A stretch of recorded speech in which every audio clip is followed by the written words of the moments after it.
friends. It's super good to see you this week. I would love to hear about your week if you want to let me know. And also, our would you rather for this week is, would you rather be able to jump like a kangaroo or hold your breath like a whale? So you can let me know. The first song that we're going to sing this week is Knowing You.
That one more time.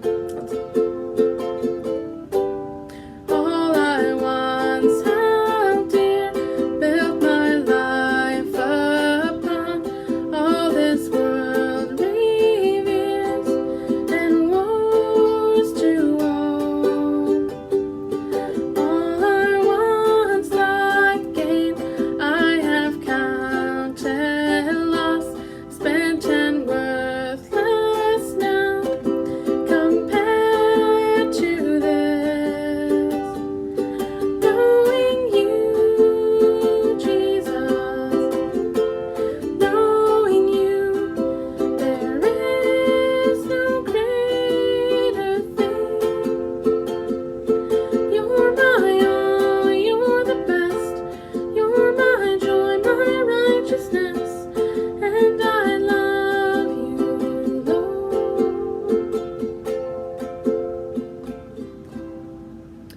Alright, nice job.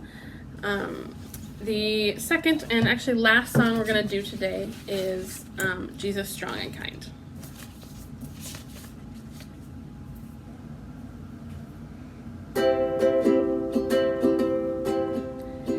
Jesus said that if I thirst, I should come to him. No one else can satisfy. I should come to him. Jesus said if I am weak, I should come to him. No one else can be my strength. I should come to him. For the Lord is good and faithful. He will keep us day and night. We can always run to Jesus, Jesus strong and kind. Jesus said that if I fear, I should come to him. No one else can be my shield. I should come to him.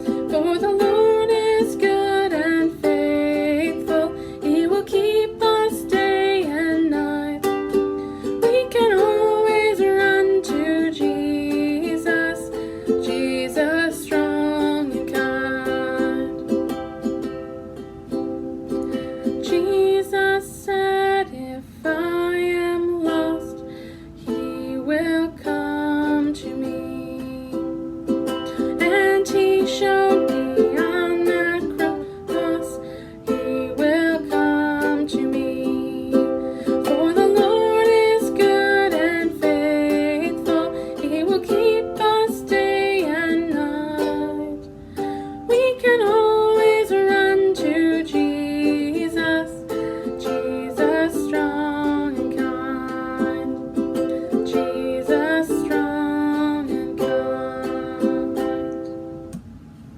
All right, nice job. I'm going to be teaching our lesson again this week. And we have been in the book of Acts.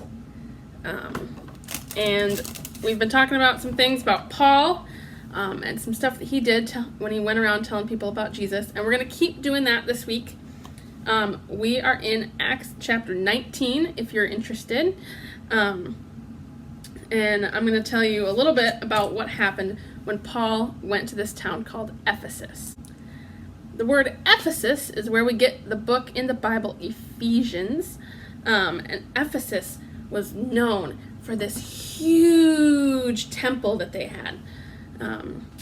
They worshipped this god, and her name was Diana. And for our purposes, this is going to be Diana. All right.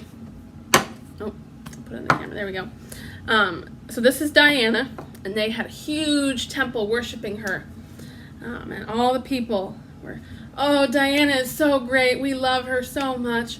She provides for us. She is the best. That's what all those people said. And so Paul shows up and he starts telling these people about Jesus. And so some of these people, man, Jesus sounds a lot better than this thing. Diana doesn't do anything for me. Remember last week when we talked about the gods that were made of wood that didn't do anything, right? They didn't help. People carried him around and, oh yeah, this is my God. It helps me out. But it really didn't, right? And so people started to see that Jesus was so much better than this. And so they stopped worshiping Diana. They were like, man, we're going to worship Jesus instead. And so now this Diana, this is not what Diana looked like, but it's my representation. This Diana was usually made of things like silver or gold, so really expensive things. This is made out of wood, and it's painted. But it was really expensive to get a thing of Diana. And there were these people who made Diana out of silver. And they would be in the markets and they would say, come get your Dianas. We got one for your fireplace to put up on the wall. We've got one for you to carry with you, maybe in your carriage. We've got a kid-sized one. And look, we even have one that will fit in your pocket so that you always have Diana with you at all times. And so people would buy them. People would have 6-7 versions of Diana, right? And so when people stopped worshiping Diana, they quit buying these statues. And these statues were expensive. So these guys that sold silver, they got together and like, look, this is not okay. We are losing money. This is expensive. We're losing money because no one's worshiping Diana anymore. And so they went and they were like, let's arrest Paul. Get him out of here. Throw him in jail so he can stop hurting the way that we live our lives. We want people to buy things of Diana. And so Paul is, he's avoiding capture. He's running away from these people who are trying to get him in jail. And all of a sudden, people are just fighting in the streets. And it got to the point where people didn't even really know what they were fighting about. They were just like, fight in the street. Let's go fight in the street, right? But so Paul gets away, right? He's like, oh, these people are just fighting over here for no reason. I'm going to go this way, right? I'm going to go this way. So Paul escapes, but he doesn't go far. And eventually, the guy that was in charge of the city, the governor, was like, guys, enough. What are you even fighting about? And so these original guys who made these Dianas, they started coming out and they're like, well, here's what happened. Paul told all these people about his religion, his Jesus, and now no one will buy our Dianas anymore. And the governor was like, so? Sorry. Too bad. Quit fighting. 'Cause you're gonna make the Romans come. Do you guys want the Romans to come? because Ephesus was ruled by Rome, but they kind of had like their own thing going on, and so the governor was like, I don't want to call Rome, okay? I don't want Rome to come down here. They're the worst, right? So stop it. Stop fighting. Stop fighting over your little statues. Sell your statues to whoever will buy your statues and quit fighting. So there's a lot of times that Paul got put in prison, and this one wasn't one of them. God provided a way of escape for Paul. And so Paul moved out of Ephesus. He's like, okay, I'll go. I told enough people about Jesus. I started the church in Ephesus. And later he writes the letter, Ephesians, to those people. So yeah, that's our story this week. I want to point out that Paul, we've been talking about how all these times that Paul was in prison. And you know what? When you tell other people about Jesus, you're not going to always be well received. People aren't going to be super happy about it all the time. Now, they're not going to throw you in prison. At least not here in America. That's not going to happen. But people might say, I don't believe that. That's silly. You're silly for believing that. But that's okay.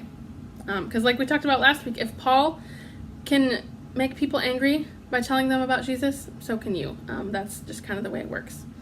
So anyway, it was really good to see you. I'll talk to you next week. Bye, friends.